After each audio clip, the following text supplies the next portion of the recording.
Hello everyone. आज हम करेंगे पाठ 13 भावार्थ लेखन। इसमें बच्चे आप कविता पढ़कर भावार्थ लिखना सीख पाएंगे। हाँ जी, मुख्य शब्द है काव्यांश, मतलब कविता का पैराग्राफ जो होता है। भावार्थ की कविता का क्या भाव है, इसका क्या अर्थ निकलता है। अभिप्राय होता है जो उसका शाब्दिक अर्थ है वो।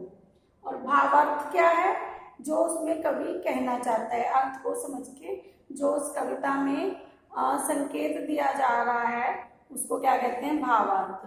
हाँ जी, भावार्थ लिखने के लिए हमें कुछ चीजों को फॉलो करना होता है। उससे पहले मैं आपको एक पॉइंट सुनाती हूँ, मुझे आप उसका अर्थ बताना कि इस कविता का क्या अर्थ है। मौसम की है माया देखो, कहीं धूप कहीं छाया देखो, पल पल रंग बदलती दुनिया की नई तस्वीर की काया देखो। फिर से सुनिए ध्यान से।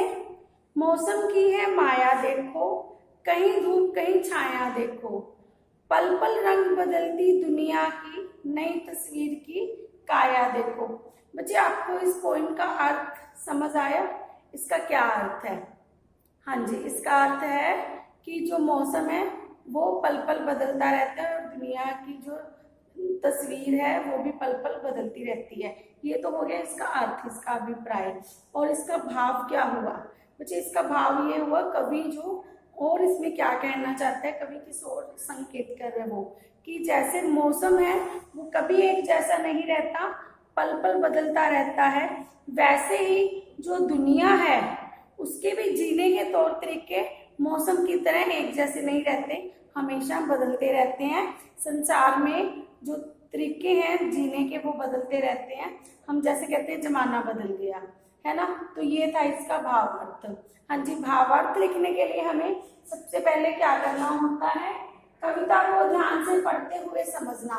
सबसे पहले हमें कविता को ध्यान से पढ़ना चाहिए और उसको समझना चाहिए कि उसमें क्या लिखा हुआ है। शब्दकोश की मदद से कठिन शब्दों के अर्थ जानना। पहले हम कविता को ध्यान से पढ़ लेंगे, जिन शब्दों के अर्थ हमें नहीं समझ आएंगे, जो मुश्किल शब्द है, शब्दकोश मतलब जो डिक्शनरी है हिंदी की, उसको लेके आप शब्दों के अर्थ को जानिए कि शब्द का क्या अर्थ है।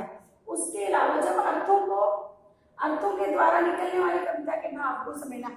जब आप शब्दों का अर्थ समझ जाएंगे, ठीक है, तो आप ये समझो कि जो कवि है वो इसके अलावा क्या कहना चाह रहा है। कविता का जो है वाक्य का और किस ओर संकेत किया जा रहा है, कि जो अर्थ निकला है उसका संकेत और किस ओर है, और उसमें कवि के कहने का क्या तात्पर्य, क्या भाव है।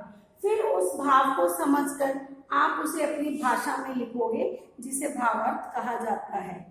एक बार फिर से सुनिए कि कविता को पहले ध्यान से पढ़ो, उसके जो मुश्किल शब्दों के अर्थ है उनको देखिए। उसके अलावा जब आप वाक्यांश पूरा पढ़ लेंगे आपको उसका अर्थ समझ आ जाएगा। फिर आप देखो इसके अलावा कवि उस कविता में और क्या कहना चाह रहा है। फिर उसका भावार्थ है, उस भाव को समझो, कविता के भाव को समझिए और फिर उसे अपनी बोलचाल वाली भाषा में आप अपने शब्दों में लिखिए, तो उसे हम कहेंगे कविता का भावार्थ। हाँ जी, कविता के संदेश से आप क्या समझते हैं? कविता में क्या संदेश दिया जा रहा है? कविता का संदेश होता है बच्चे जो उसमें मूल रूप से शिक्षा दी गई है, जिसमें कोई नैतिक जीवन का आधारित होता है मूल्य, ठीक है। जैसे इस कविता में हमें शिक्षा दी गई है कि हमें दूसरों के हित के लिए अपने आप को न्यौछावर कर देना चाहिए। आई थिंक आपको भावार्थ लिखना समझ आ गया होगा बच्चे। अब आपने अपनी वर्कबुक में 13.2 कंप्लीट करनी है। It's okay.